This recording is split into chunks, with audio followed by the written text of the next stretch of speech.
Today, we'll be discussing today's activist training on communication. So Melissa Marks, as you know, Manager of Mission Impact, and I'm Amara Johnson, the new Communications Associate at the League of Women Voters, New Jersey. Just a little bit about myself. So I've been in communications for almost 6 years. I worked primarily with agencies that work directly with nonprofit clients. So I've been in the field for, a few years. And I'm really excited to be part of the league and to help get out the vote. So I'm going to turn it over to Melissa to do some of the housekeeping and introductionary part of the training, and then she'll switch it back over to me, and we'll get started with the communications portion of this training. So Melissa, I'll turn it over to you. Awesome. Thank you, Amara. Thank you so much, everyone, for being here. Super excited to have you all. I'm Melissa Marks. My pronouns are she, her. I'm the manager of Mission Impact with the League here. First of all, shout out to Amara for joining us. She's only been with the League for a few weeks and she's jumping on to lead this training. So thanks so much to Amara. I'm sure you're all going to learn a lot today. And so just to tell you a bit about the League, in case you're not familiar, it looks like we do have some newer folks, so that's great. We are a national nonprofit organization. We work to increase understanding of major public policy issues and influence public policy through education and advocacy. We're proud to be nonpartisan, so that means we neither support nor oppose candidates or political parties at any level of government, but we are always working on vital issues that are of concern to our members and the public. So we are a political organization. We do take stances on issues. You'll see that we advocate on lots of different policy, but we don't do it because a political party is or isn't, or a candidate is or isn't, right? It has to do with our own positions and values that we have, passed by consensus through our membership over 100 years. Next slide. And so here's our housekeeping. We are recording this training. We'll be sending a follow-up email with all the materials that we mentioned, as well as a training recording and a copy of the slides. We do ask that if you're not speaking to stay on mute during the training. That way we don't have any accidental interruptions or, background sound issues. And you can definitely feel free to use the chat to share your thoughts, ask your questions throughout the call. If we don't get to a question right away, we'll be sure to do so at the end. And if we miss you by accident, please just let us know. It's not on purpose. And then if you do unmute to ask a question or share a comment or something like that, it'd be great if you can identify yourself, just remind us who you are, what your name is, your pronouns if you're comfortable, because we don't all necessarily know each other in this space. And here are our community norms. So these are community norms that we hold ourselves to, and we ask that you all do as well while we're together in this space. The first is to bring your full self and limit distractions. That way we get the most out of our shared time here together. Remember, what is learned here leaves here. So please do share this information. This is, publicly available, free information. So share it with your friends, your family, your network. Remember that no one knows everything, but together we know a lot. Amara might be a perfect expert on everything that she'll be talking about today. I'm certainly not. So please do share your own experiences and have grace with us. And remember to assume positive intent while also understanding the impact of your words. All right, and now back to Amara. Thank you for that, Melissa. Okay, so just to get us started, we've got just a brief agenda of what we'll talk about today. So we'll start with an icebreaker just to get everybody warmed up, and then we'll move into what communications, actually is, and how it is different than communication, which is, sort of used interchangeably. We'll go through the 5 Ps, which is really just traditional technical marketing terms, how they work when it comes to sort of like, product marketing, and how they can be applied to advocacy work. We'll also talk about GAMER, which is an acronym to help build content planning. And then we'll go into, final thoughts, takeaways, and then have some time left over for Q&A. So the goals of this training, we'd like for you to learn sort of the essentials for drafting a communications plan, help in defining your why, related back to advocacy work and, the impact that you want to have in your community.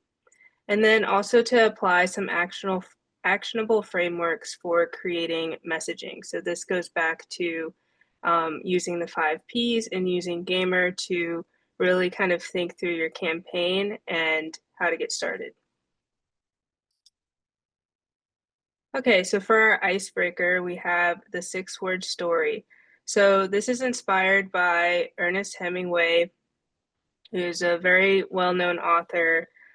He wrote A Farewell to Arms, The Old Man and the Sea, and a lot of really impactful short stories, one of which being Hills Like White Elephants. Fun fact, I am also a English major, so I'm kind of showing off my creative writing studies here. But he is known to have penned the shortest short story, which is the 6-word story. His was For Sale, Baby Shoes Never Worn. And so in this exercise, describe your mission or what the world would lose if your work disappeared tomorrow. And there's an example given: housing is a right, not a privilege. So I'll pause to give everyone just a few minutes to kind of think of their 6 words, and then feel free to put them in the chat, and then we'll come back and proceed with the training.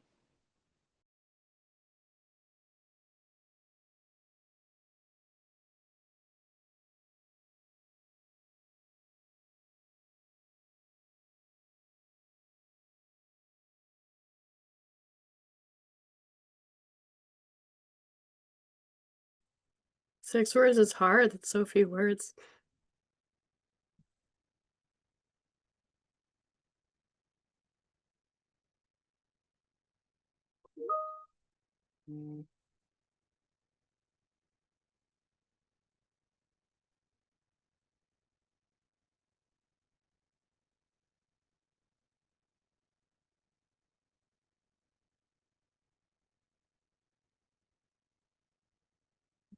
All right, I gave everyone a minute to kind of brainstorm. Feel free to continue adding your 6-word story to the chat. This is a great exercise in pinning down and honing down on your why, which will come up later. Okay, so stepping into a little bit of technical terms. So what are communications? Communication and communications have sometimes been used interchangeably in the world of marketing or media studies.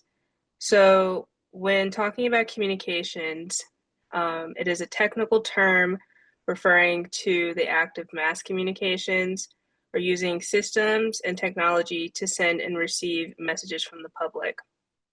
And so if you were to think of communication and communications differently, communication would be like if you were writing a letter to a friend or to a family member, how you would write that letter, what would you include in it, how would you address the person that you're writing it for. And then communications would be like the US Postal Service, these interconnected systems that work together to deliver your letter to the person that it's intended for. Communication is also used in other fields such as language studies, public relations, journalism, and psychology. And so for this call, we'll be talking about communications. Okay, digital communications and organizing. So the world has continually adapted and changed with the advent of social media and with the increasing ease of creating websites, creating web platforms, creating apps. So it's important to know how to kind of grow your online presence and how to attract people that you're trying to get to be involved in your community or in your advocacy work. So communications allows individuals to connect across backgrounds, time zones, and lived experiences. It's a powerful fundamental tool in reaching audiences and getting them to resonate with your story. As the world continues to socialize and grow online communities, knowing how to effectively share your story with audiences online is paramount to growing movements for change. And then some, impactful online communities and movements that have come from social media specifically are Black Lives Matter, the Me Too movement, and Love Wins. Okay, so we've kind of touched on this, as we've discussed the importance of communications, and creating your own community online. When communications is done right, it builds awareness, credibility, and strengthens an organization's movement or community ties. That's because resonant messaging taps into shared cultural truths or issues that many people face and gives them a chance to organize and create solutions. Moreover, communications can create a lasting legacy and reliable branding for individuals to rally around when emergent needs appear or need to be addressed. Okay, so how people engage online. What I like to use as a starting point when making a communications plan is analytics. There is a lot of research, a lot of money behind seeing how people across generations use the internet, use social media platforms, and how they are communicating with each other. So, according to a Pew Research Center study in 2022, 48% of Americans aged 18 to 29 use the internet constantly. And across all age groups, YouTube had seen a dramatic rise in engagement, topping Facebook and Instagram. So, YouTube, Facebook, and Instagram are definitely the most popular and widely used social media platforms to date. These findings also suggested that 70% of Americans use social media, with Instagram, Snapchat, and TikTok being the most popular for individuals under 30. So if you're trying to engage audiences under 30, Instagram, Snapchat, and TikTok are where they spend most of their time, according to this study. For those aged 30 to 64, Facebook and YouTube are the most popular, with those age 65 plus more likely to be on Facebook. So tapping into how people engage online, where they spend the most time, is really important into how you craft your messaging and where you want your messaging to be seen. And we'll talk more about this a little bit later when we get into how to build a communications plan.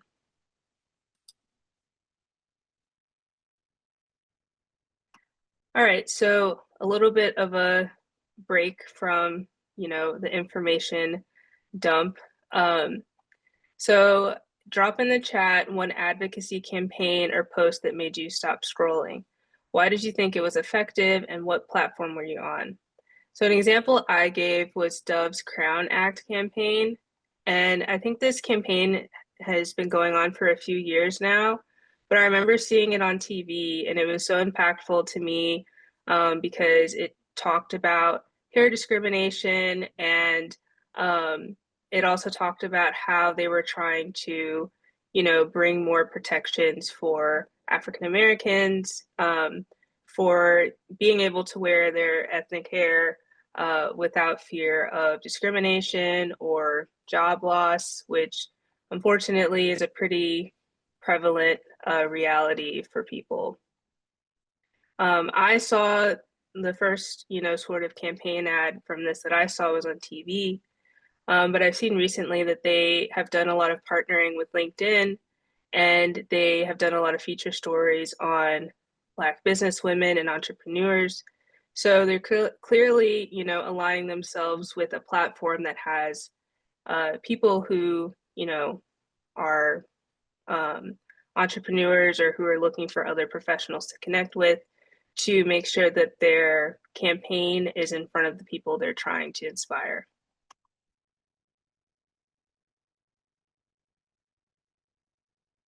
Okay, so getting into a little bit of marketing 101. So we have the 5 Ps. The 5 Ps are a fundamental marketing staple. So they are product, price, place, promotion, and people. This is such a staple to marketing because it helps businesses craft their strategic planning. It can be applied to advocacy campaigns, although I think the acronym that we'll talk about later, GAMER, is a little bit more intuitive when it comes to that work.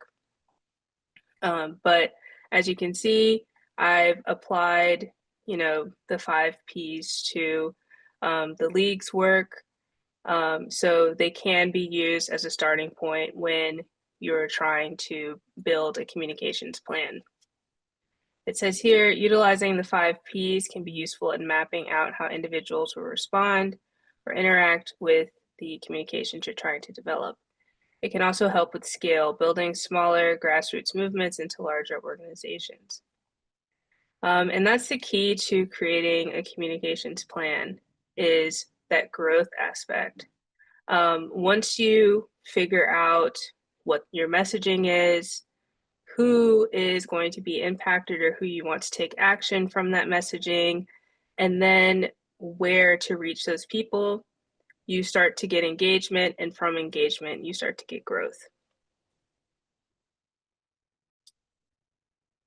All right, so moving on to Gamer, which I think is a much more applicable framework for advocacy work.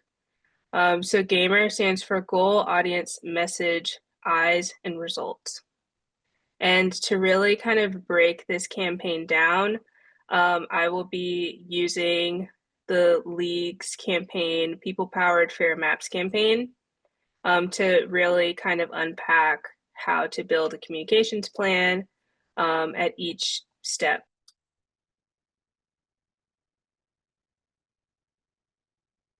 So starting off with goal.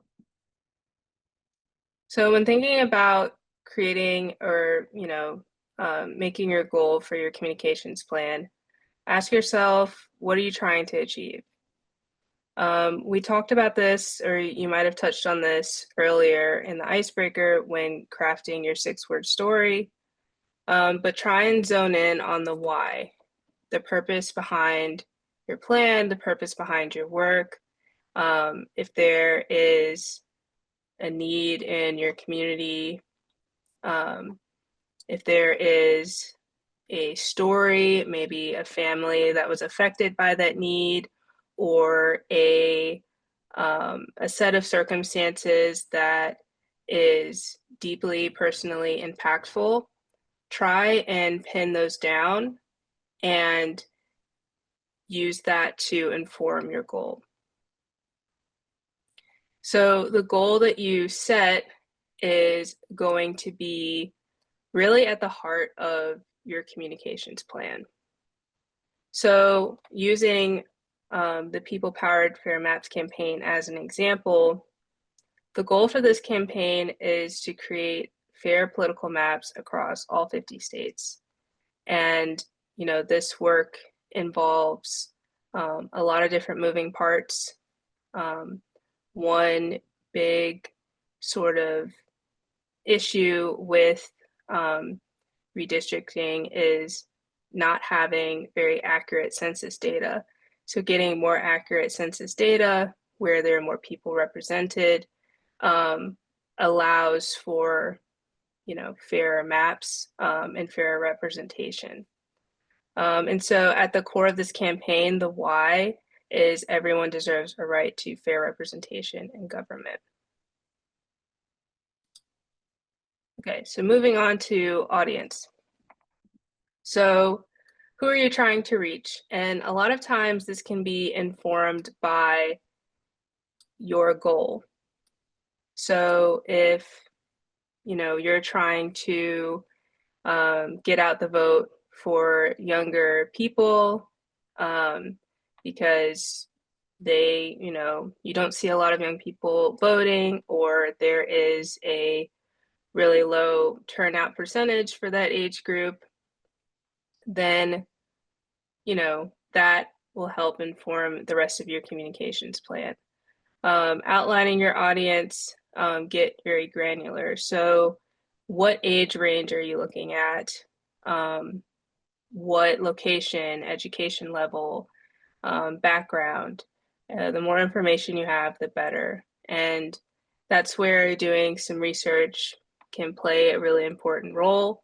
So, going back to the Pew research that I referenced earlier, we know that younger people are most likely on TikTok. They're most likely on Snapchat or on YouTube.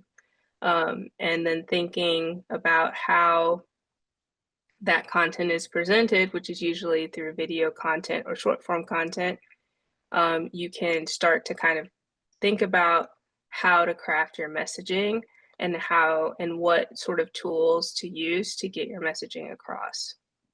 So to use the Fair Maps campaign as an example, their audience was leaders state by state to lead redistricting reform. Okay, moving on to message. So what are you trying to say?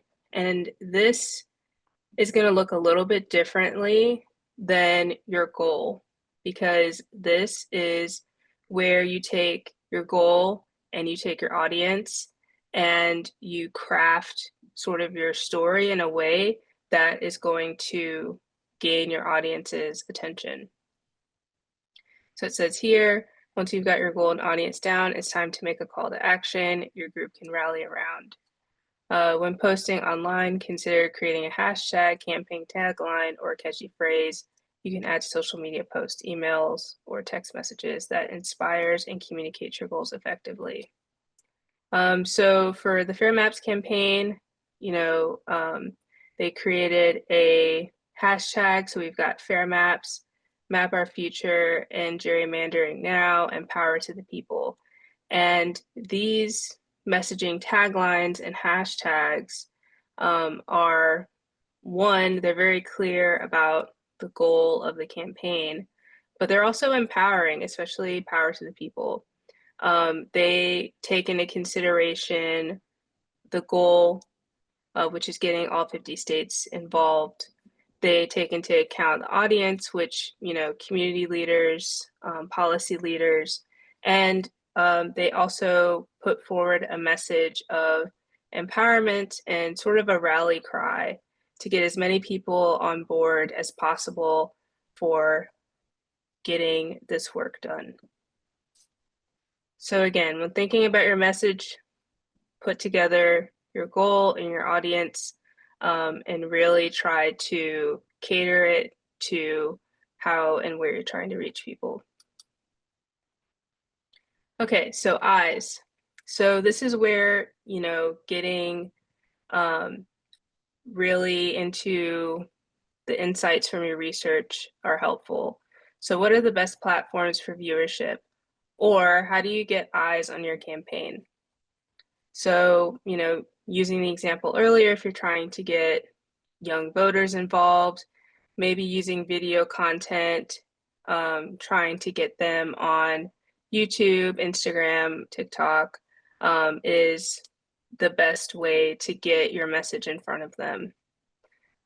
For the Fair Maps campaign, the league developed an outreach action app, which people could download, and they can learn more information about the campaign and how to get plugged into advocacy work close to them.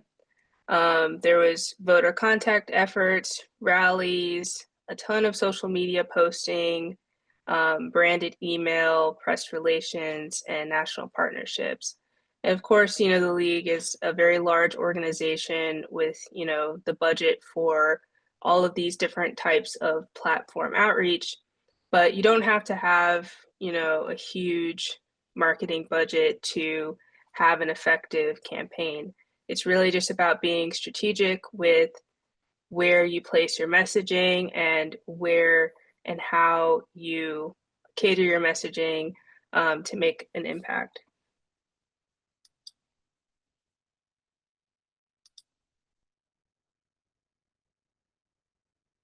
Okay, so results.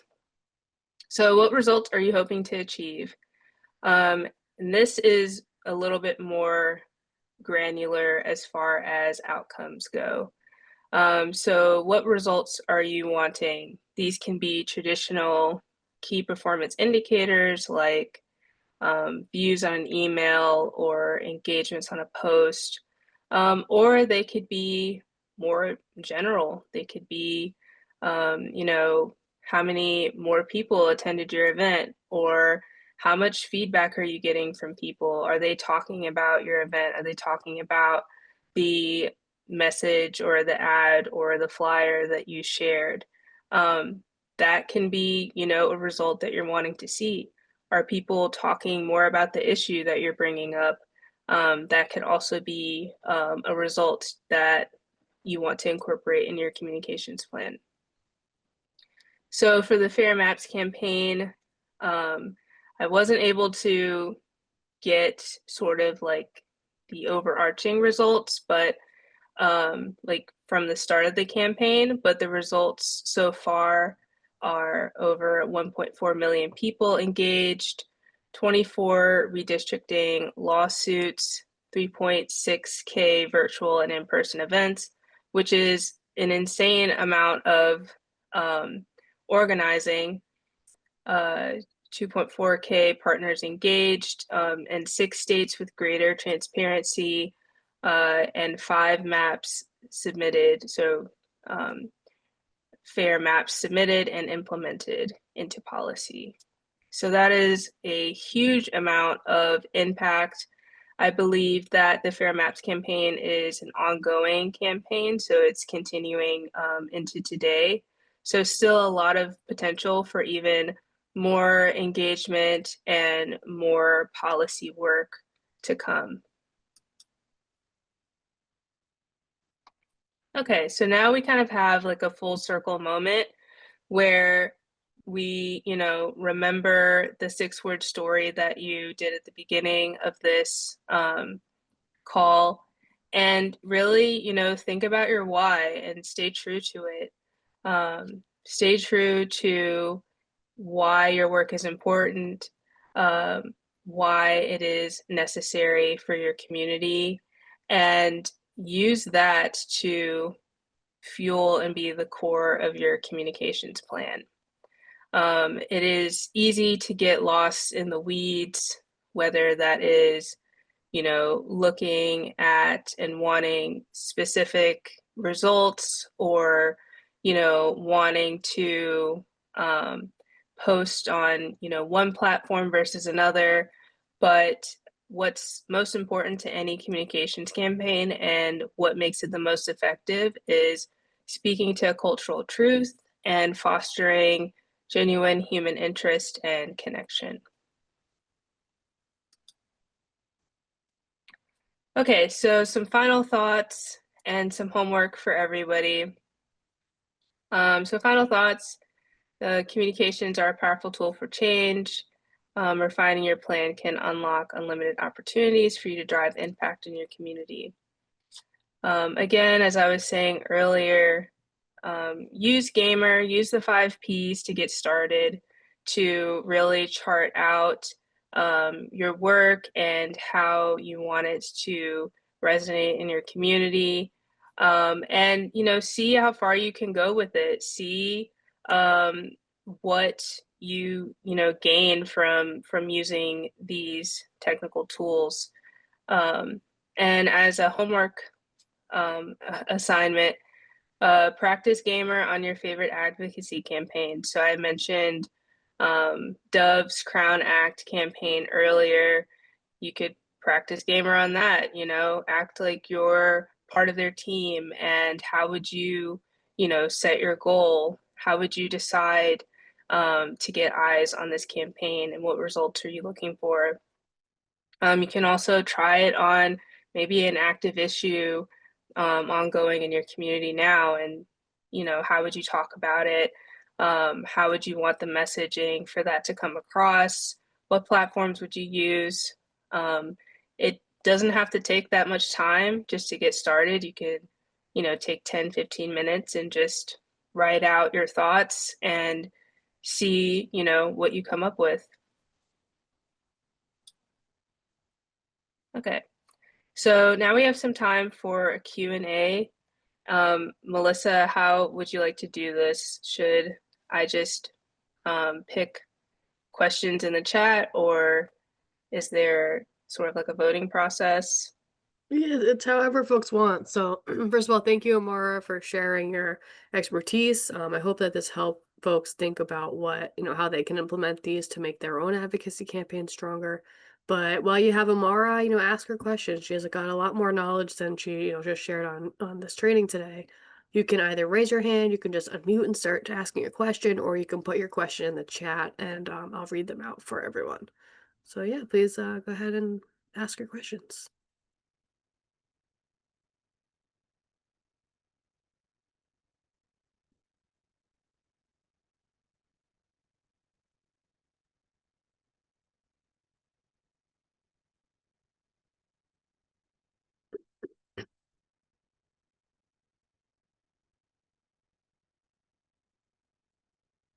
No questions? Amara was just that thorough.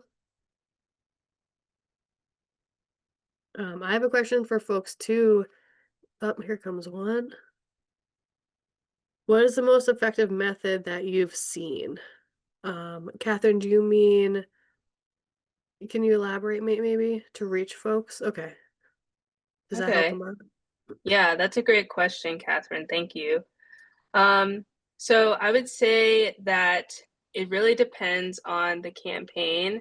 Communications plans are very, sort of custom made to the goals of, whatever that messaging is.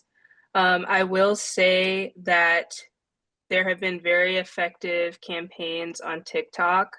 There have also been very effective campaigns on traditional media like TV, um, excuse me, and sort of like emergent spaces. And so I really do think that it depends on the campaign, but I would say having an open mind as far as, trying out different tools and trying out different social media platforms is a really good mindset to have, because you could be really surprised by, what takes off, and who is able to view your campaign from, that experimental posting or process. And Catherine added for people over 60 specifically. For people over 60, I would definitely say reaching them, if it's digital campaigns, definitely reaching them on Facebook is probably the most effective tool. There are a lot of, people who are 60, 65 plus on Facebook. But also, I feel that that generation is still really checking their emails, and also, does well with physical media. So mailers, flyers, things like that are still a really effective tool for getting them engaged. Awesome. Any other questions folks have? Kim says, I don't know what my cause is yet, but this is a great starting point. Thank you. Thank you, Kim. We have plenty of causes here at the League. If you're interested in learning more, we'd love to have you. John also said, no questions, but extremely informative. And Catherine says, and how do you keep young people engaged? It's a good question. Yeah, that is a great question. Thank you again, Catherine. So I would say that there is a Oh, lot sorry, of, not young people. I added the word young. How do you keep Oh, people engaged? oh, how do you keep people engaged? Um, okay, so I think that the key to engagement, um, one is, really honing in on generational, age ranges because each generation uses and consumes content differently. So, um, Gen Z and Gen Alpha are, we're raised with short form content. We're raised on visual social media apps like Instagram and TikTok and Tumblr and things like that. So having short form video content is probably the most effective for them. Whereas millennials and Gen X, you can probably have longer form content and they'll watch it. And then we have, boomers and silent generation that aren't really that keen into getting into digital media too much. They use Facebook, email, as I mentioned, but they aren't really on TikTok or, really into like short form content. So I would say, when it comes to digital marketing and digital communications, catering the message to that is important. But then also, like I mentioned earlier in the presentation, ensuring that your message is something that is like resonant or that is a community need is going to get people engaged and inspired because it speaks to an issue that they are currently facing. Catherine also asked if you can add ages to the generations that you're mentioning. Oh, yeah. So Gen Z, I think Gen Z, the cutoff for them is 1997 to 2010. So anybody between the ages of 15 and 28. And then Gen Alpha is 2010 to present. So 15 and younger. And then millennials, I think they're 1996 to like 86. And then Gen X, they are like 45 to 60, and I think 65 plus is boomer and silent generation. But silent generation, they are like, I think 80 plus. Um, so I hope that answers your question as to like the breakdown. I would say like the most active and like the most the generations that are sort of in the spotlight right now because of their, purchasing power and then also just their like lifetime is millennials and Gen X. So, you know, mid 20s to, early 40s, people are starting families, they're engaging with a lot of different societal and cultural, trends. And so, that is sort of the priority group. Before we go to John's question, I also would just add, like when you think about engaging people, that's where you start getting into my area, which is like the organizing, right? And so you might maybe catch attention. There's certainly some engaging you can do online and through communication, but also thinking about how you can start organizing those groups of people, organizing your supporters, organizing your followers. And there's other trainings and, lots of things to go into on that. But figuring out what each individual is interested in is the best way to do it because some people don't want to be online. Right now, I have a bunch I have a youth committee and none of them are online. So they're, just because they're in Generation Z doesn't mean that every single one wants to be online. So figuring out, okay, do you want to go in person to events? Do you want to write? Are you a policy expert? Do you want to research? Figuring out what individual folks that you're trying to keep engaged actually want and how to build those opportunities in for people within the work that you're doing. But then just to pass it over to John's question, John is asking, do you employ press releases to local community press, print or online? Um, Mercer Me, E.g. Mercer Me. Yes, that's a good question. I do think that press releases are effective. They're often used by organizations to kind of bring attention to certain events or certain issues, community issues. Um, I think again, just being strategic about, where you want your messaging to be placed and how you want people to perceive that messaging is important. So for press releases, I would say, that's most effective if you're maybe trying to get, other organizations on board or partner organizations on board. And maybe not so effective if you're trying to inform a general audience.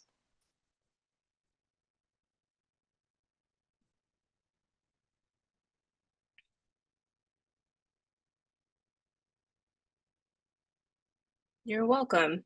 I was looking through the chat and I got to read some people's 6-word stories, and great job on crafting those. I have a question for you all, the audience, if you don't mind. This is our first Sure. communications training, so if folks don't mind just sharing in the chat, some things that you would like to learn or go deeper on in the future, that'd be really helpful for us. Yes, absolutely. Thank you for mentioning that, Melissa.